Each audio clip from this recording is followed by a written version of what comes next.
Përshëndetje e gjithë shikuesve, njemi tani me zhvillimet kryesore të ditës deri në këtë momente që flasim. Votat e Partisë Demokratike pro Ruçit kanë sjellë debate dhe kritika të ashpra në mbledhjen e grupit të Partisë Demokratike. Ish kryeministri Berisha kërkon të gjenden deputetët e djathtë që tradhtuan vendimin unanim të PD-s për të votuar kundër zgjedhjes së Ruçit në krye të kuvendit. Presidenti Ilir Meta dekreton kabinetin e ri qeveritar që do të konstituohet të hënën në parlament. News24 zbardh programin qeverisës që kryeministri Edi Rama do të prezantojë në seancën e nesërme. Programi ka në fokus qëndrueshmërinë ekonomike, përmirësimin e shërbimeve publike, reformën në drejtësi dhe integrimin. Si do të funksionojë institucioni më i rëndësishëm i vettingut siç është Kolegji i Apelimit? News24 zbardh strukturën e tij. Kryetaria e kolegjit Natasha Mulaj tha se pas miratimit të strukturës në kuvend do të nisë rekrutimi i stafit, ndërsa garantoi se procesi do të jetë transparent. Sekuestron në Vlorë mbi 1 ton drogë, policia shpall në kërkim 3 persona të cilët po transportonin drogën me gomone drejt Italisë. Dëmtohen varrezat e fshatit Popqisht në Korçë si pasojë e punimeve që po kryen në aksin Korçë-Gramsh. Banorët të irrituar denoncojnë përhapjen e eshtrave të vdekurve në fshat, ndërsa thonë se firma dhe pushteti vendor nuk mbajnë asnjë përgjegjësi, prokuroria pushon hetimet. Uragani Irma godet Floridën, kaos dhe përmbytje në disa zona të vendit. Zyrtarët kishin paralajmëruar banorët që të largohen, por kur mbriti stuhia ishte vonë dhe tashmë përballen me pasojat.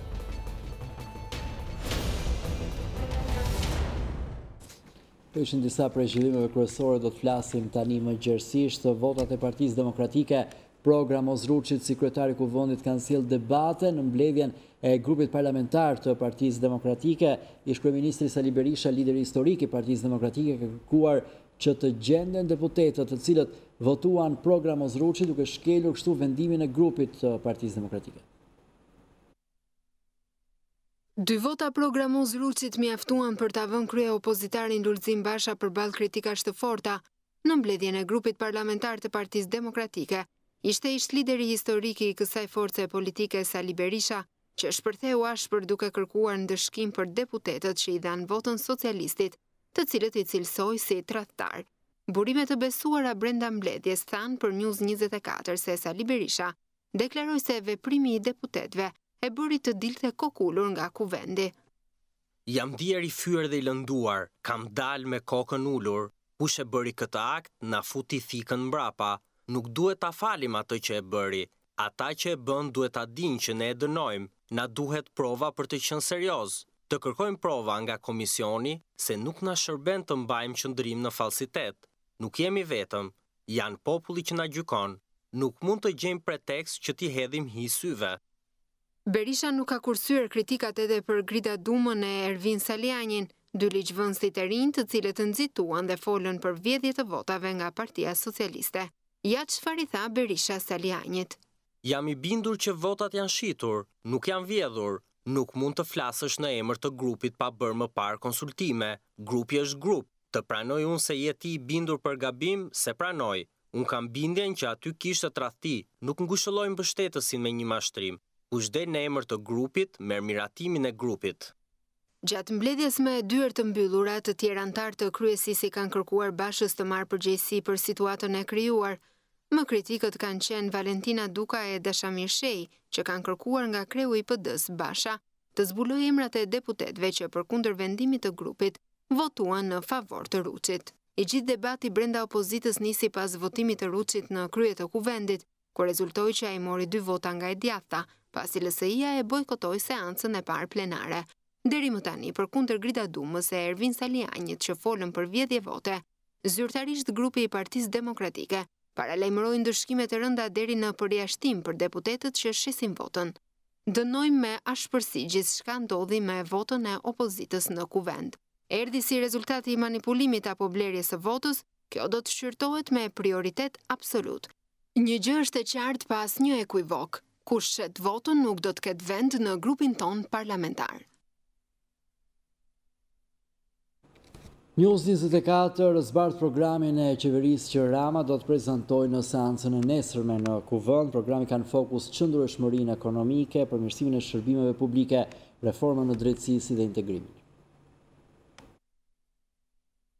Presidenti Ilir Meta dekretoi sot kabinetin e ri qeveritar duke i hapur kështuru konstituimit të saj të hënën në kuvend. Dje presidenti Meta dekretoi Ramën si kryeministër, ndërsa ky i fundit depozitoi në presidencë emrat e tjerë të kabinetit qeverisës për 4 vitet e ardhshme, duke marrë kështu edhe miratimin e kreut të shtetit. Janë 14 emra që së bashku me Ramën do të qeverisin vendin në një mandat të dytë 4 vjeçar. Qeveria Rama 2 është qeveri me një numër më të vogël ministrash, por disa prej tyre janë bashkuar. Një prej tyre që kanë ngjallur edhe reagimin e ambasadores së Bashkimit Evropian Romana Vlautin është krijëria e Ministrisë së Integrimit. Dekreti i Presidentit të Republikës hyn në fuqi menjëherë.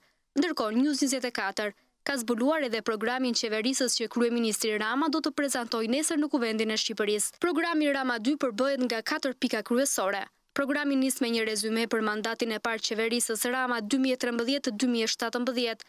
Nën titullin Një vot për Shqipërinë që duam, shtet punë mirëqenie, Rama rendit arritjet edhe reformat e ndërmarra gjatë mandatit të parë. Por çfarë do të sjellë qeveria Rama në këtë mandat të dytë?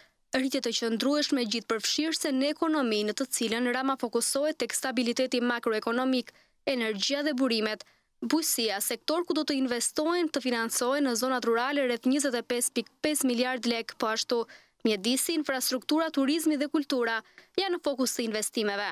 Mëtej, përmirësimi i shërbimeve publike konsiston në shtetin ligjor dhe drejtësinë e re, ku prioritet mbetet reforma në drejtësi. Administrata publike dhe digitalizimi, arsimi, rinia dhe sporti, shëndetësia dhe kujdesi social. Fokus do të ketë edhe politika jashtme dhe siguria, integrimi europian dhe shqiptarët në përbot. Në këtë program, Rama thot se më 25 qershor shqiptarët folën qartë, dhe përgjegjësi në këtë mandat të dytë ku Partia Socialiste qeverisë e vetme është edhe më e madhe, por qëllimi do të përmbushet.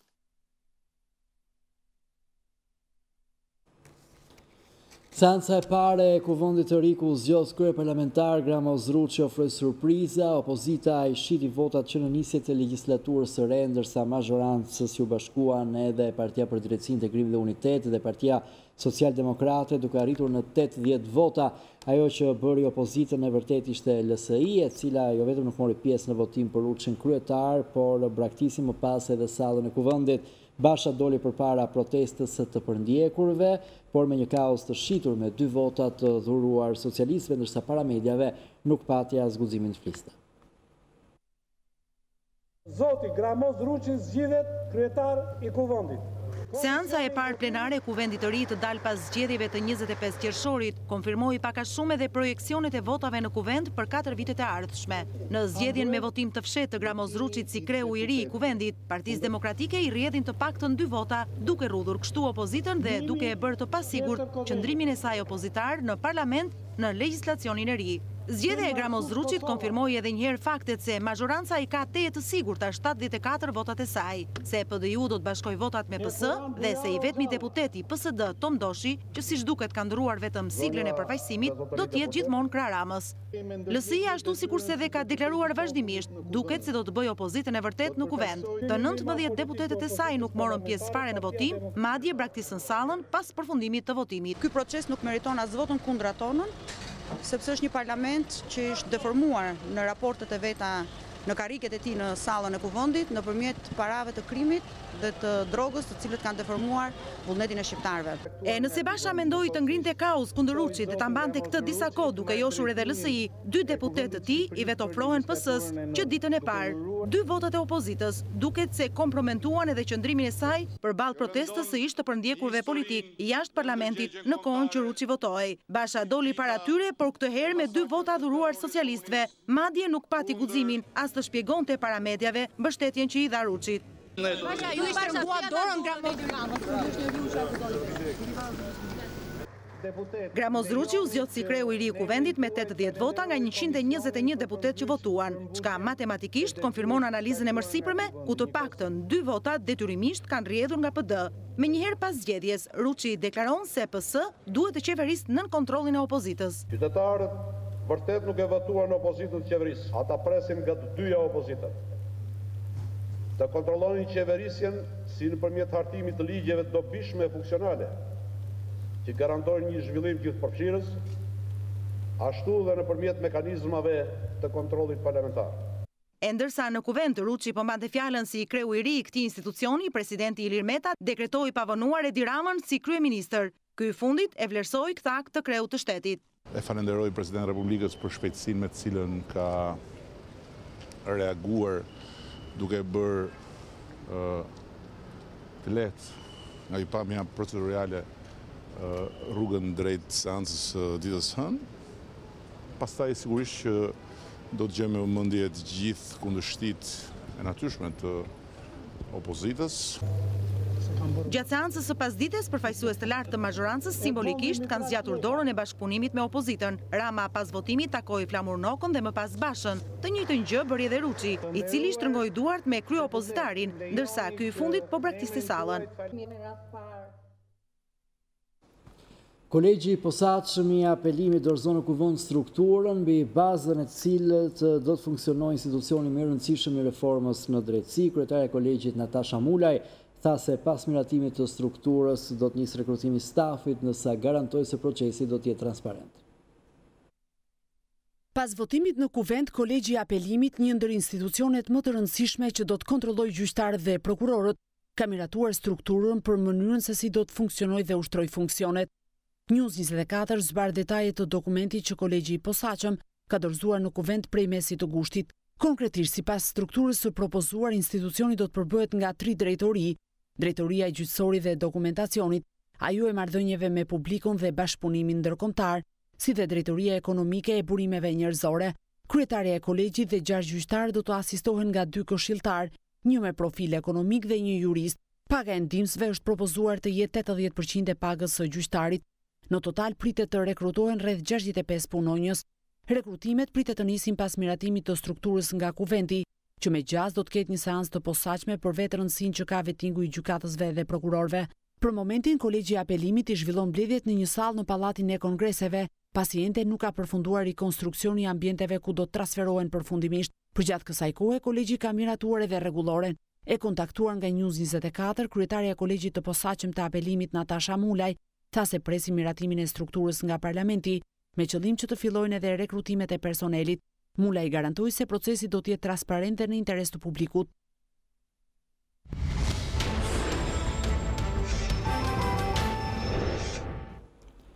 Një operacion antidrog i zhvilluar nga policia e Vlorës ka çuar në sekuestrimin e 1 ton kanabis, 6 armë zjarri të tipit Kalashnikov dhe pistoleta, si dhe shpallje në kërkim të 3 personave. Operacioni koduar Plazhi i Vjetër është kryer nga Drejtoria Vendore e Policisë së Vlorës në bashkëpunim me Prokurorinë e Krimeve të Rënda, Delta Forcën, Policinë Kufitare dhe Guardia di Finanzën Italiane. Është zhvilluar rreth orës 1 pas mesnate në lagjen 1 Maj të qytetit Bregdetar, rreth 30 metra larg nga porti i Vlorës, teksa në ibanesë private të pabanuar janë gjetur dhe sekuestruar 49 pako të mbështjella me natriban, brenda të cilave kishte kanabis.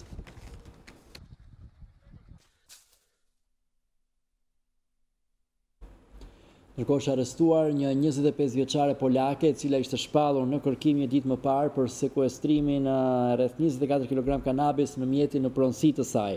Lënda narkotike u kap në pikën kufitare të Qafsanës. Policia Korçës arrestoi Sara H, 25 vjeçe nga Polonia. Kanabisi prej rreth 24 kg transportoi në automjetin tip Volkswagen në pronësi të shtetases polake dhe drejtohej nga Jozef Drynda, i cili udhëtonte së bashku me babain e tij Mikolaj Drynda. Të 2 personat e mësipër u arrestuan ditën e djeshme në akuzën e trafikimit të narkotikëve kryer në bashkëpunim.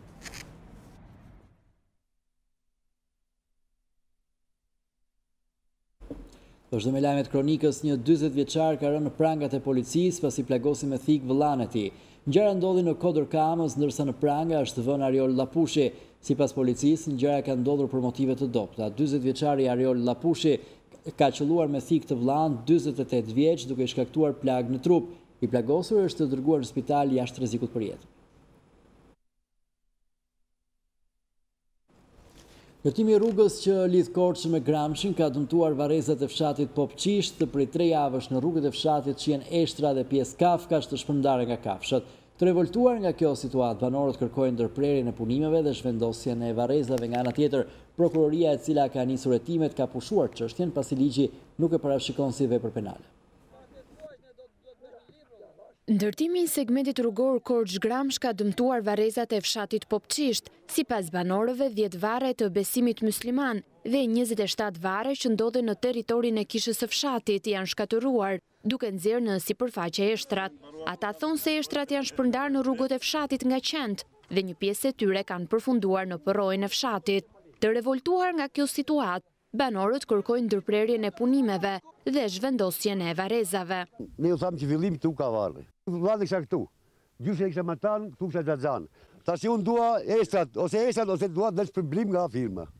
Këtu janë rreth 4-5 familje që kanë të afërm, që vinë. Po ishtrat ku janë tani? Po, janë në përrua. Mi kanë edhur këtu, mua kam një basë, vinë qenë mi ashtu, mu përshti dhe basa që nuk hyret, për si vjetë, nuk hyr dot atje. Plus të tjerat kanë nikur në përrua, ku norvegjezi na thotë që nuk do ishin plasmase, këta po edhin inerte, që mund mbushet që si vjetë. Firma dhe pushteti vendor sipas banorëve nuk ka marrë asnjë mas, edhe pse ato janë njoftuar një vit më parë për ekzistencën e varrezave.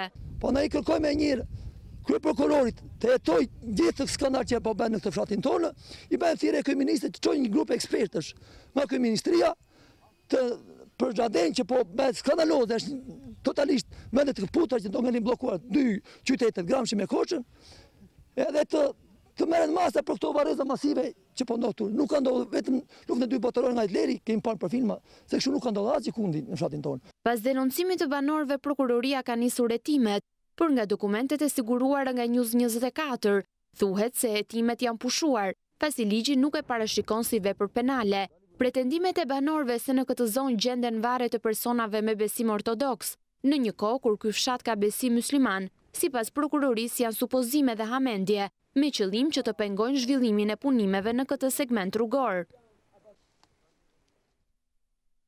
Gjykata e Shkodrës ka vendosur arrest me burg për 42 vjeçarin Edmond Çomo, i shpallur në kërkim nga drejtësia italiane. Ai është kapur me qëllim ekstradimin në Itali. Mësohet se Çomo ishte pjesëtar i grupit Ndrangheta dhe konsiderohej një person i rëndësishëm në këtë organizatë. 4 ditë më parë, policia e Shkodrës njoftoi kapjen e tij në bazë të informacioneve të marra në rrugë operative. Ndaj 42 vjeçarit Çomo, gjykata e Lecces në Itali ka lëshuar urdhrin e arrestit ndërkombëtar për veprën penale vjedhje me dhunë kryer në bashkëpunim. Në shtetin italian, Edmond Çomo njihet si antar i grupeve të rrezikshme të krimit organizuar, si dhe është i dënuar më parë po në këtë shtet.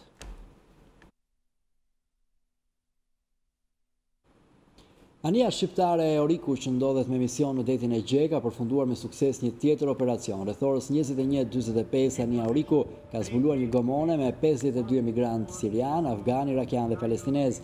Të gjithë personat fatmirësisht u embarkuan në anien Frontex. Prej vitit kaluar, forcat armatosura janë bashkuar misionit të Frontex për emigrantët, duke patrulluar në ujërat e detit e Gjë.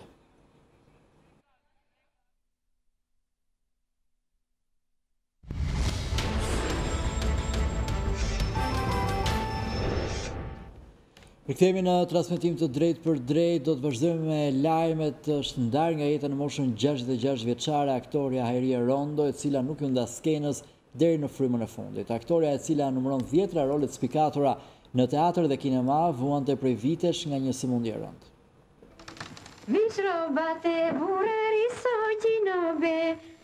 Ndahet nga jeta në moshën 66 vjeçare aktoria e njohur e skenës dhe kinematografisë shqiptare, Hajrie Rondo. Aktoria vuante prej vitesh nga një sëmundje e rëndë dhe me gjithë përpjekjet e vazhdueshme, duket se e humbi betejën me të sot në himar, teksa prej 2 muajsh ishte nën kujdesin e të bijës.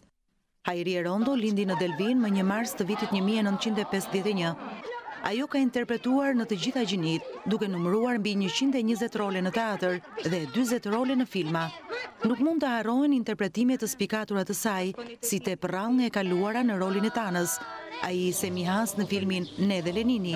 Hajrie Rondo u shfaq së fundi në qershor të këtij viti në Teatrin e Metropolit në Tiranë, me dramën Tre dhëndurët të dramaturgut të njohur shqiptar Dionis Bubani, ndërsa deklaroi asokohe se sfidoi sëmundjen që e mbajti 5 vjet larg nga skena. Aktoria Hajrie Rondo u prit në takim të veçantë edhe nga kryetari i Bashkisë së Tiranës Erion Veliaj, i cili i dorëzoi asaj medaljen e mirënjohjes në shenjë vlerësimi për kontributin e dhënë ndër vite në teatr dhe në film, duke u shndërruar në një model frymëzimi për brezat e mëvonshëm të aktorëve. Profesorët e letërsisë shqiptare dhe serbe kanë qenë bashkë në Universitetin e Vlorës në konferencën ballkanike. Për rektorin e Universitetit të Vlorës, kjo konferencë ka për qëllim diskutimin e gjuhës dhe kulturës të vendeve të Ballkanit dhe të përbashkëtat që kanë këto vende. Pavarësisht konflikteve etnike mes Shqipërisë dhe Serbisë, dy vendet tona ballkanike kanë shumë të përbashkëta, duke nisur nga gjua, letërsia dhe deri te kultura. Prej 2 ditësh në Universitetin e Vlorës është duke u zhvilluar konferenca shkencore Rrugët e Ballkanit, peizazhe kulturore, letrare dhe gjuhësore. Qëllimi i kësaj konference është që të realizojë atë marrëveshje që Universiteti Ismail Qemali ka lidhur me Universitetin e Beogradit në fushën e studimeve ballkanike. Mendojmë që popujt e Ballkanit kanë një kulturë të përbashkët. Popujt e Ballkanit kanë aspekte materiale, shpirtërore, vlera të njëjta, të cilat i bashkojnë, por kanë qenë politikat ato, ideologjit, ato që kanë shkuar drejt tendencave për të kapur më shumë mosmarrveshjet, se sa aspektin e marrëveshjes. Studiuesit e kësaj konference i kanë vënë vetes për detyrë të gjejnë në jetën shoqërore, kulturore dhe politike aspekte të përbashkëta që i bashkojnë ata dhe që i dallojnë nga njëri tjetri. Vetëm nga Serbia kanë qenë të pranishëm 12 ndër profesorët më të njohur serb, ku së bashku me ata shqiptar dhe të vendeve të tjera ballkanike kanë dëgjuar dhe referuar mbi pikat e përbashkëta mes dy popujve.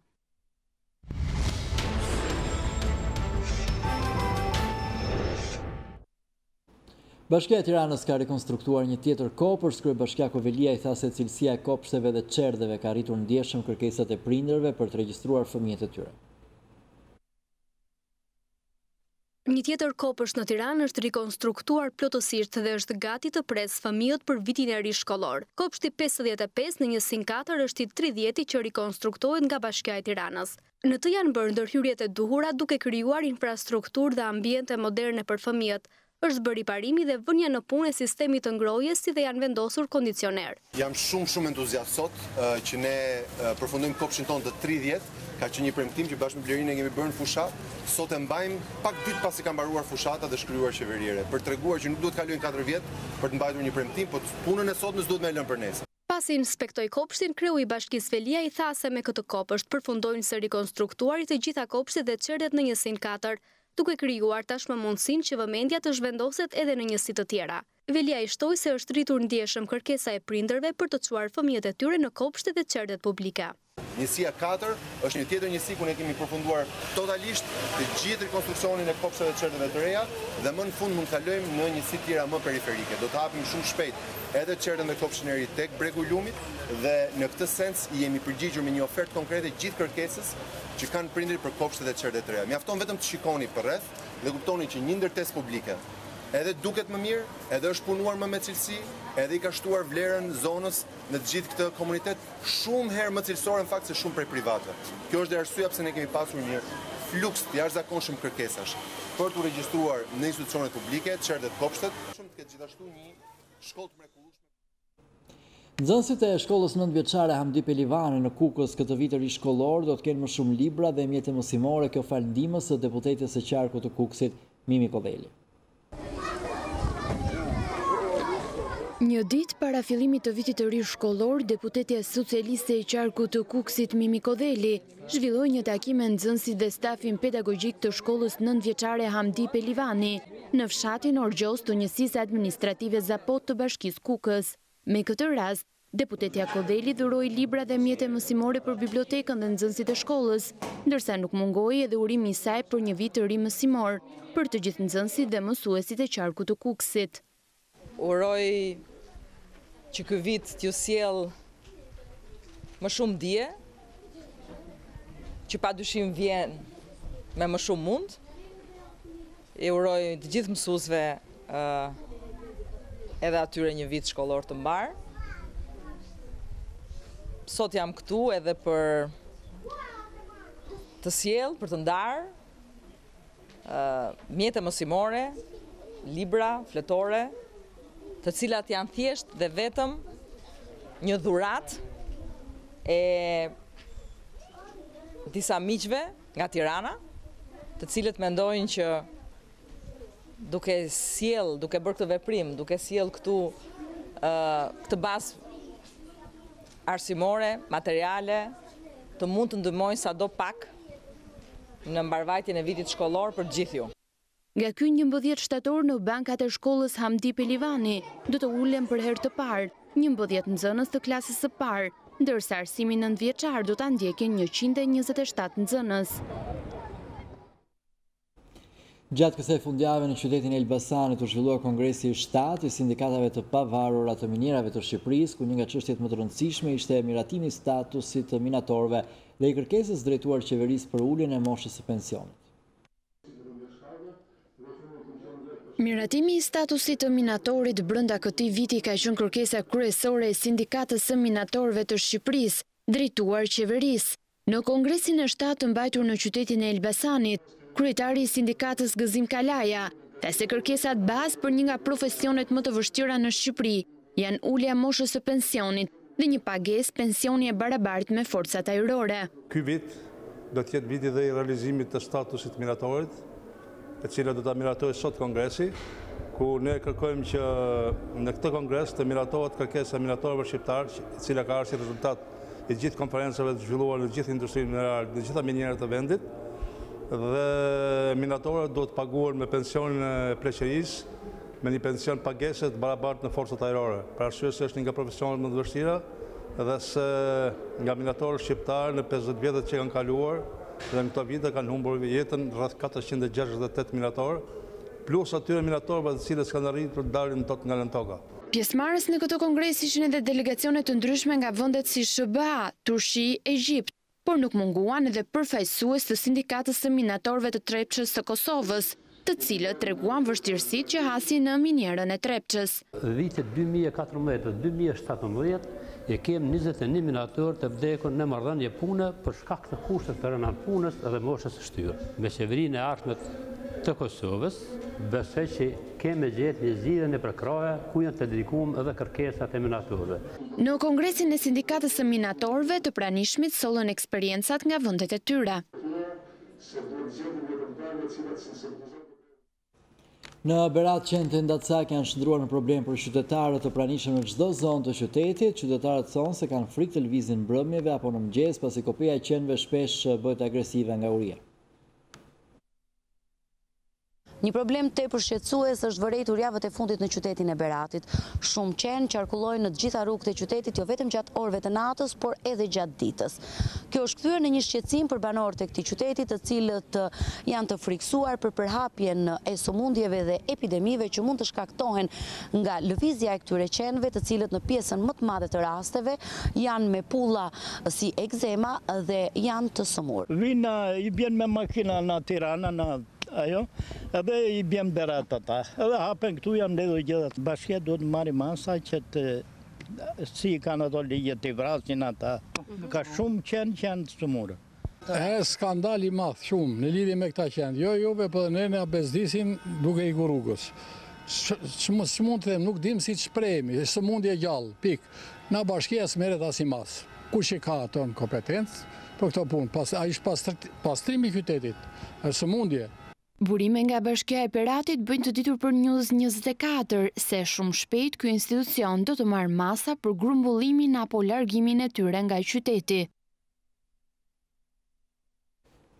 Atraksioni miri turistik i Gjirokastrës është një pus 300 vjeçar, pus i cili është zbuluar pas punimeve të brendshme restauruese në qafën e pazarit. Historia interesante dhe veçante daljes në dritë të këtij pusi duket se është një tjetër detaj tërheqës për turistët. Një pus mesjetar që mendohet të jetë me një vjetërsi 300 vjeçare, i zbuluar së fundmi në Gjirokastër, po të rejtë gjithnjë më shumë vëmendjen e turistëve, i ndodhur në katin e parë të 6 këndëshit godinën simbol të qafës së pazarit në Gjirokastër.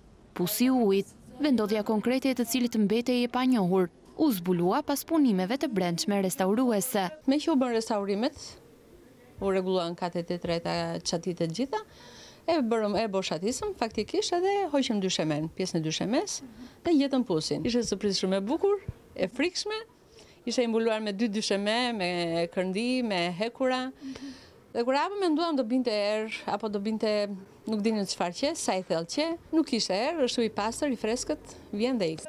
Mendohet se vendi ku sot ndodhet pusi të ketë qenë thjesht një rrugë, dërsa shumë kohë më parë ky dyqan suvenirësh ka shërbyer si kafene dhe pusi me një thellësi prej 17 metra dhe diametri 120 cm ka qenë funksional. Niveli i ujit që dikur përdorej për të pirë është deri në lartësinë 5 metra.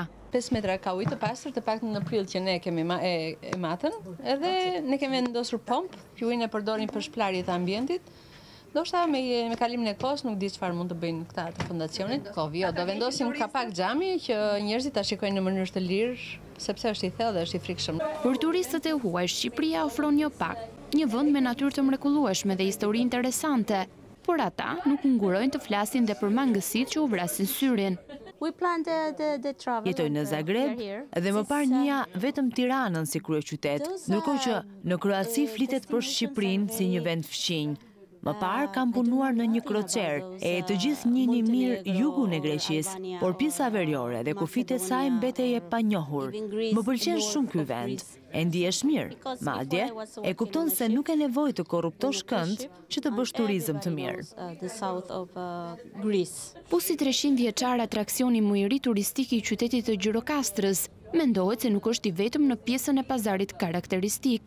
Punimet e fundit restauruese në qafën e pazarit kanë nxjerrë në dritë edhe të tjera elemente të panjohura të ndërtimit të këtij vendi.